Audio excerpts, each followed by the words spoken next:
Good morning प्यारे विद्यार्थियों। हमारा जो चैप्टर चल रहा है 12th एस पॉलिटिकल साइंस का, वो चल रहा है संघीय कार्यपालिका का।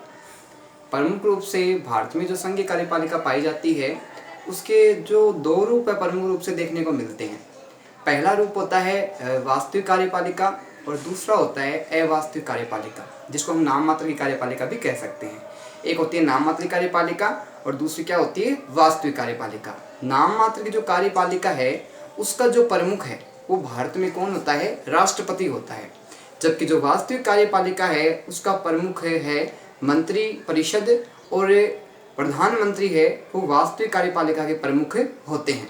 तो हमारा जो अभी जो अध्ययन बिंदु चल रहा है वो राष्ट्रपति को चल रहा है। राष्ट्रपति की हमने पूरी प्रक्रियाएं हैं वो समझी है कि उसका पद किस प्रकार का होता है, उसका निर्वाचन किस प्रकार से होता है, वो किस प्रकार से जो लोकसभा है राज्यसभा है उसमें किस प्रकार से उसका महत्व है, और इसके साथ साथ वो किस प्रकार से अपनी महत्वपूर्ण भूमिका है वो संसद के रूप में निभाता है, संसद के अंग के रूप में निभाता है। उसके बारे में हमने विस्तार से चर्चा की थी। आज हम बात करेंगे कि राष्ट्रपति है वो कई बार क्या है कि विशेष स्थितियों में विशेष निर्णय लेता है, विशेष फैसले लेता है। तो वो भी क्या है, एक राष्ट्रपति की विशेष शक्तियाँ होती है। तो उसके बारे में हम विस्तार से आज चर्चा करेंगे। और इसके साथ साथ क्या है कि जो राष्ट्रपति है उसके कुछ अन्य महत्वपूर्ण तथ्य हैं, उनको समझने का प्रमुख रूप से प्रयास करेंगे।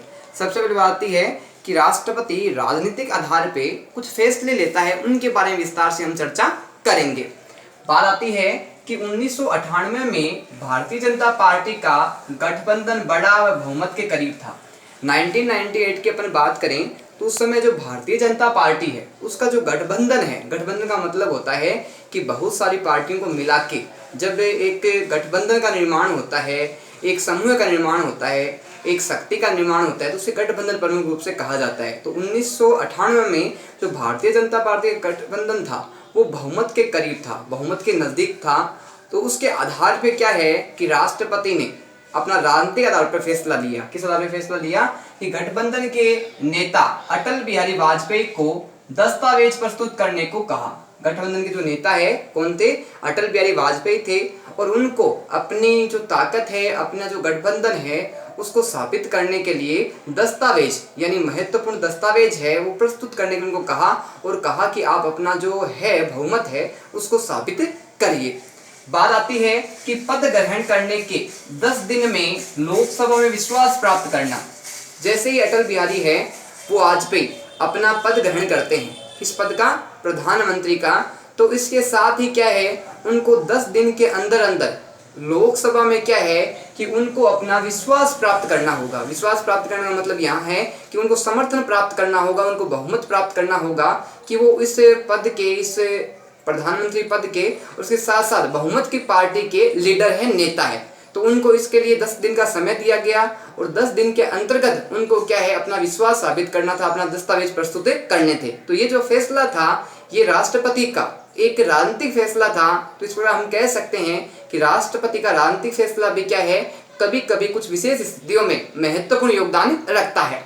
बात आती है 1991 के चुनाव के बाद नरसिम्हा राव की कांग्रेस सरकार को राष्ट्रपति की सहूलियत प्राप्त। जो 1991 के चुनाव हुए थे उसमें नरसिम्हा राव की जो पार्टी है कांग्रेस सरकार की, उसको कुछ सहूलियत है, किसके द्वारा प्राप्त हुई थी, कुछ छूट किसके द्वारा प्राप्त हुई थी, तो ध्यान रखना राष्ट्रपति के द्वारा। 1991 में जो नरसिम्हा राव है कांग्रेस पार्टी के, उनको क्या है राष्ट्रपति के द्वारा कुछ छूट प्रदान की गई, कुछ सहूलियत प्रदान की गई, कुछ उनको विशेष सुरक्षा प्रदान की गई। बात आती है कांग्रेस की सरकार अल्पमत की सरकार थी। उस समय जो कांग्रेस की सरकार थी वो अल्पमत की सरकार थी, उसके पास वोटों की संख्या कम थी। उसके बावजूद भी क्या है कि जो नरसिम्हा राव है कांग्रेस सरकार के, उनको राष्ट्रपति के द्वारा विशेष कुछ क्या है सहूलियत, कुछ सुरक्षा प्रदान की गई। ये इस प्रकार से दो मामले हैं जिससे स्पष्ट होता है कि राष्ट्रपति कई बार क्या है अपने विवेक के साथ साथ क्या है कि राजनीतिक आधार पर भी स्थितियों को ध्यान में रखते हुए फैसला लेते हैं। बात आती है कि राष्ट्रपति की विधायी शक्तियां। राष्ट्रपति की विधायी शक्तियां हैं वो प्रमुख रूप से संसद से जुड़ी हुई है। किससे जुड़ी हुई है, विधायी शक्तियां संसद से जुड़ी हुई है। इस प्रकार संसद में किस प्रकार से इसका महत्व रहता है राष्ट्रपति का, किस प्रकार से वो कार्य करता है, इसके बारे में विस्तार से चर्चा करेंगे, विस्तार से अध्ययन करेंगे। बात आती है संसदीय व्यवस्था का संवैधानिक प्रमुख। राष्ट्रपति है वो संसदीय व्यवस्था का संविधान की दृष्टि से देखा जाए तो क्या है, वास्तविक है, संवैधानिक प्रमुख है और सबसे उच्च पद है वो किसका होता है, संसदीय दृष्टि से राष्ट्रपति का बताया गया है। बात आती है संसद का भी अंग राष्ट्रपति। राष्ट्रपति क्या है, संवैधानिक प्रमुख होने के साथ साथ संसद का भी अंग है। संसद हमने बात की थी कि लोकसभा और राज्यसभा इसके महत्वपूर्ण अंग है। इसके साथ इसका अभिन्न अंग कौन है, राष्ट्रपति संसद का अभिन्न अंग होता है, जिसकी चर्चा हम आगे करेंगे। बात आती है संसद का अंग होने के कारण विधायी कार्य करता है। अब आती है कि राष्ट्रपति है वो विधायी कार्य क्यों करता है, वो व्यवस्थापक से संबंधित कार्य क्यों करता है, वो संसद से संबंधित कार्य क्यों करता है। तो ध्यान रखना कि वो संसद का अंग है, वो एक भाग है, एक हिस्सा है संसद का, जिसके कारण उसका दायित्व बनता है कि विधायी कार्य करने का, विधायी कार्य से संबंधित समस्त कार्य है वो करता है। बात आती है संसद का सत्र बुलाना और सत्रावसान करना। संसद का अंग होने के कारण वो संसद का सत्र बुलाता है। संसद का सत्र यहाँ है लोकसभा और राज्यसभा से, उनका सत्र बुलाता है और इसके साथ साथ सत्र बुलाने के साथ साथ वो सत्रावसान, सत्र को समाप्त भी कर सकता है। तो संसद का अंग होने के कारण दो इसके प्रमुख बात ये भी आती है कि वो संसद के सत्र को बुला सकता है, आहूत कर सकता है और आवश्यकता पड़ने पे सत्रावसान, सत्र संसद के सत्र को समाप्त भी कर सकता है। बताती है लोकसभा को कार्यकाल से पूर्व भंग कर सकता है। राष्ट्रपति आवश्यकता पड़ने पे क्या है कि लोकसभा का कार्यकाल समाप्त होने से पूर्व भी, पहले भी क्या है कि लोकसभा को भंग कर सकता है। ऐसी स्थितियां अब तक 9 बार उत्पन्न हो चुकी है, जिसमें क्या है कि राष्ट्रपति ने लोकसभा को भंग किया जा चुका है। लेकिन इसमें जो ये शक्तियां हैं इसकी, राष्ट्रपति इसमें कुछ अन्य जो महाअधिकारी है, जो पदाधिकारी है, जो वास्तविक है, उनका सहयोग इसमें प्रमुख रूप से लेता है। तो ध्यान रखना कि लोकसभा को कार्यकाल से पूर्व भी क्या है, राष्ट्रपति भंग कर सकता है, समाप्त कर सकता है। और ऐसा अब तक कितनी बार हो चुका है, 9 बार है, ऐसा अब तक हो चुका है। लोकसभा कार्यकाल कितने वर्ष का होता है, 5 वर्ष का होता है, लेकिन 5 वर्ष से पूर्व भी कुछ स्थितियां विशेष उत्पन्न हो जाती है तो राष्ट्रपति लोकसभा को भंग कर सकता है। बात आती है अनुच्छेद 85 में लोकसभा भंग करने का वर्णन। अब बात आती है कि व्यवस्था संविधान के कौन से अनुच्छेद में दी गई है जिसमें लोकसभा को भंग करने का वर्णन किया गया है। तो ध्यान रखना अनुच्छेद 85, अनुच्छेद 85 के अंतर्गत संविधान में स्पष्ट रूप से इस चीज का वर्णन किया गया है कि राष्ट्रपति है वो लोकसभा को पूर्णतः भंग कर सकता है, समाप्त कर सकता है। कब, कार्यकाल से पूर्व भी इसको समाप्त किया जा सकता है। बात आती है राष्ट्रपति प्रतिवर्ष दोनों सदनों की संयुक्त बैठक को संबोधित करता है। राष्ट्रपति है वो प्रत्येक वर्ष संसद के सत्र यानी यहाँ बात है लोकसभा और राज्यसभा की, संसद का जो संयुक्त सत्र है उसको प्रमुख रूप से क्या है कि क्या कर सकता है, बैठक को संबोधित करता है। संबोधित करने का मतलब है यहाँ प्रमुख रूप से कि वो बैठक को बुलाता है और उसके साथ किस प्रकार से रूपरेखा बनानी है, किस प्रकार से आगे की जो क्रिया रहेगी, किस प्रकार से देश के विकास से संबंधित कार्य करने हैं, किस प्रकार से संतुलन बनाए रखना है, किस प्रकार से कार्य प्रगति के साथ करना है, तेज गति के साथ करना है, जो सारी रूपरेखा होती है एक प्रकार से वो राष्ट्रपति है वो अपने सदन है लोकसभा और राज्यसभा के सदस्यों को प्रमुख रूप से उसकी गाइडलाइन को उनको संबोधित करके बताता है। तो एक प्रकार से कहे तो राष्ट्रपति क्या है, संसद का सत्र बुलाता है, सत्रावसान कर सकता है, राष्ट्रपति है वो लोकसभा को भंग कर सकता है और प्रतिवर्ष क्या है कि संसद के सत्र को संबोधित करने का भी कार्य किसका होता है, राष्ट्रपति का बताया गया है। अब राष्ट्रपति है जो ये सदन की बैठक को संबोधित करता है, इसको एक विशेष नाम से जाना जाता है। पर उनसे बात आती है राष्ट्रपति द्वारा संबोधित करना अभिभाषण कहते हैं। राष्ट्रपति के द्वारा जब सदन को संबोधित किया जाता है तो उसको प्रमुख रूप से क्या कहा जाता है, अभिभाषण कहते हैं। यानी राष्ट्रपति की स्पीच के द्वारा संसद के सदस्यों को उनका मार्गदर्शन किया जाता है, उनके लिए गाइडलाइन तैयार की जाती है, उनके तहत नियमों की व्यवस्था को स्पष्ट किया जाता है। तो एक प्रकार से राष्ट्रपति के द्वारा संसद के सदनों की संयुक्त बैठक में जो उसका संबोधन दिया जाता है उसे क्या कहते हैं, अभिभाषण कहते हैं। क्या कहते हैं, अभिभाषण कहा जाता है। बात आती है राज्यसभा में सदस्य मनोनीत करता है। राष्ट्रपति है वो अपने संसद के दो सदन है, लोकसभा और राज्यसभा, उनमें कुछ सदस्य है वो मनोनीत करता है, जिनका क्या है निर्वाचन नहीं होता, उनको राष्ट्रपति कुछ विशेष योग्यताओं के आधार पे, कुछ विशेष परिस्थितियों के कारण है वो चुनता है। तो बात आती है कि राज्यसभा में सदस्य है वो कितने मनोनीत करता है राष्ट्रपति। तो ध्यान रखना, राज्यसभा में राष्ट्रपति के द्वारा 12 सदस्य है वो मनोनीत किए जाते हैं। कितने सदस्य मनोनीत किए जाते हैं राज्यसभा में?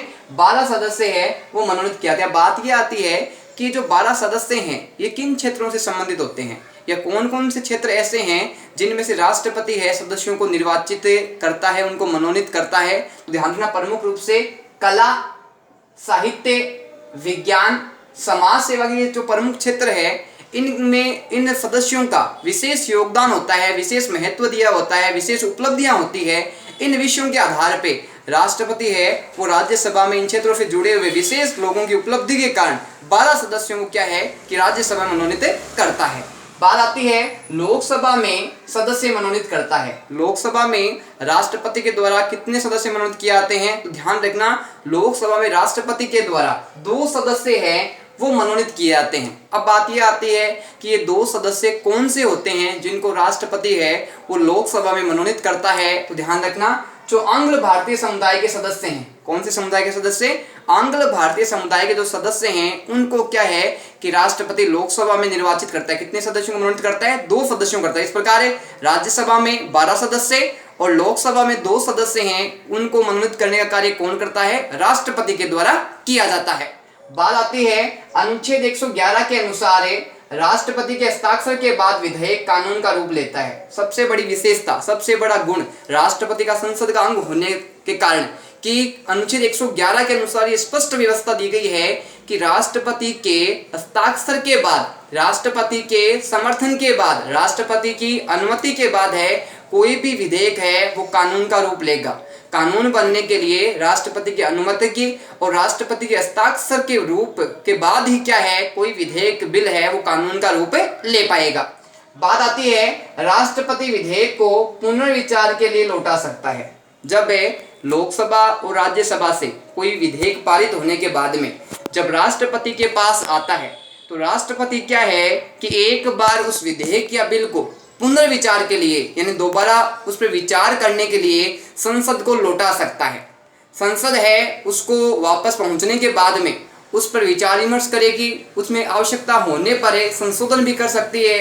तो बाद में वो वापस है वो बिल या विधेयक राष्ट्रपति के पास में भेजा जाता है। बात आती है कि संसद द्वारा दोबारा पारित होने पर राष्ट्रपति के हस्ताक्षर को बाध्य, एक बार जब भेजा गया तो राष्ट्रपति उसको विचार विमर्श करने के लिए दोबारा संसद को लौटा सकता है, लेकिन संसद ने बाद में उस विधेयक को वापस से संशोधन करके या वैसी ही स्थिति में वापस अगर संसद ने राष्ट्रपति को समर्थन के लिए भेजा गया तो राष्ट्रपति दोबारा भेजने पर इस बिल या विधेयक को, उस बिल या विधेयक पर राष्ट्रपति को अनुमति देना, उस पर हस्ताक्षर करना बाध्य हो जाता है। दोबारा राष्ट्रपति के पास विधेयक या बिल गया तो राष्ट्रपति को उस पे ऊपर समर्थन देना पड़ेगा, राष्ट्रपति को उसके ऊपर हस्ताक्षर प्रमुख रूप से करने पड़ेंगे। बात आती है राष्ट्रपति का सीमित या निलंबनकारी निषेधाधिकार। ये जो राष्ट्रपति की जो शक्ति है, राष्ट्रपति का जो ये अधिकार है कि उसके पास जब बिल आया, विधेयक आया तो जरूरी नहीं है कि उसके आते ही वो उस पर हस्ताक्षर कर दे, अपनी अनुमति दे दे। वो सोच विचार कर सकता है, उसको अपने पास कुछ समय के लिए रोक सकता है। तो एक प्रकार से राष्ट्रपति की जो शक्ति है विधेयक से संबंधित, ये कौन सी शक्ति कहलाती है? राष्ट्रपति की सीमित निलंबनकारी निषेधाधिकार, या इसको वीटो शक्ति के नाम से भी जाना जाता है। एक प्रकार से राष्ट्रपति का जो अधिकार है ये विशेषता का एक गुण बताता है। बात आती है विधेयक पर फैसला लेने की समय सीमा निर्धारित नहीं। अब विशेष राष्ट्रपति की एक विशेष और गुण है, शक्ति है, वो ये है कि जो विधेयक राष्ट्रपति के पास आया है अनुमति के लिए, समर्थन के लिए, हस्ताक्षर के लिए, इसकी कोई समय सीमा निर्धारित नहीं होती। समय निर्धारित नहीं होता कि राष्ट्रपति को इतने समय के अंतर्गत इस विषय पे, इस विधेयक पे, इस बिल पे निर्णय लेना है। तो ध्यान रखना कि विधेयक पर फैसला वो अपनी इच्छा के अनुसार रख सकता है, विधेयक को कुछ समय के लिए अपने पास रोक सकता है, विधेयक को क्या है कि कुछ समय के लिए वो वापस नहीं भी लौटा सकता। क्योंकि कारण क्या है, ये को यहाँ कोई टाइम की, यहाँ कोई समय की कोई पाबंदी, बाउंडेशन निर्धारित नहीं की गई है, जिस कारण क्या है कि विधेयक पर फैसला लेने के लिए कोई समय सीमा नहीं है। इस कारण वो राष्ट्रपति है इस विधेयक पे, बिल पे क्या है कि आवश्यकता के आधार पे कुछ समय को ध्यान में रखते हुए, परिस्थितियों को ध्यान में रखते हुए उस विधेयक को डिले कर सकता है, उसको कुछ समय के लिए रोक सकता है, अपने पास रख सकता है और चाहे तो वापस लौटा भी सकता है। तो एक प्रकार से कहा जाए तो राष्ट्रपति की जो विधायी शक्तियां हैं, इसमें प्रमुख रूप से जो अपनी बात आती है, राष्ट्रपति प्रमुख रूप से सत्र बुला सकता है, सत्र को समाप्त कर सकता है, दोनों सदनों की संयुक्त बैठक को संबोधित करता है, इसे क्या कहा गया है, अभिभाषण कहा गया है। दूसरी बात है इसमें कि राज्यसभा में कितने सदस्य मनोनीत करता है, 12 सदस्य मनोनीत करता है। लोकसभा में कितने सदस्य मनोनीत करता है, 2 सदस्य मनोनीत करता है। इसके बाद बात आई कि जब विधेयक आता है राष्ट्रपति के पास में, तो क्या है, राष्ट्रपति उस विधेयक को पुनर्विचार के लिए लौटा सकता है, जिसे सीमित या निलंबनकारी निफिफ अधिकार भी राष्ट्रपति का कहा गया है। और राष्ट्रपति के पास जो बिल या विधेयक आया, उस पर निर्णय के लिए कोई समय की बाउंडेशन निर्धारित नहीं की गई है।